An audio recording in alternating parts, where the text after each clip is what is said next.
Good evening সবাইকে। আজকে হলো পৌষ সংক্রান্তির আগের দিন, যাকে আমরা বুড়ির ঘর হিসাবেও জানি। তো এখন আমরা যাব একটা মেলাতে, তো এই জন্য আমি রেডি হওয়ার জন্য চলে আসলাম। তো এখানে এক্সাইটমেন্টে একটু ডান্সও করে নিলাম।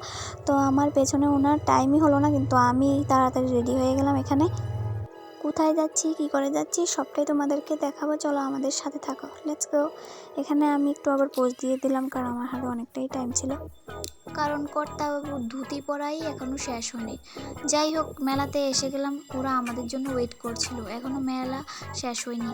যাই হোক, এবার তোমরা দেখতে থাকো মেলাতে কি কি হয়েছে, কি কি উঠেছে, সব কিছু দেখতে হবে একটা একটা করে। চলো। মেলা মানেই অনেক ধরনের বুট বাদামের দোকান থাকবেই থাকবে। তো এখানে একটা না, অনেকগুলি বুট বাদামের দোকান ছিল, সাথে ছিল জিলিপির দোকান, তারপর ফলের দোকান, তারপর অনেক কিছু ছিল। আর এখানে তোমরা দেখতেই পাচ্ছ, ও মাই গড, এত মানুষ! আমি ভেবেছিলাম হয়তো গ্রামের মেলা একটু নর্মালি হবে, কিন্তু না, এটা অনেকটাই বড় মেলা ছিল।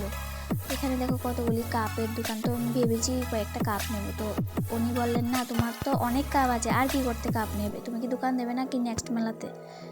আর আমি মেলা থেকে এই 2 জোড়া কানেরই কিনলাম, আর কিছু পছন্দ হয়নি, অনেক কিছু খেয়েছি। তো লাস্ট টাইম বাড়িতে চলে আসলাম। তো আজকের জন্য এতটুকুই। আমি আসার পর আমি তো বাড়িতেই ছিলাম, আর ও চলে গেল আমাকে রেখে পিকনিক করতে। তো আজকের জন্য এতটুকুই। Let's go for the tomorrow. দেখতে থাকো, সাবস্ক্রাইব করবে, লাইক করবে।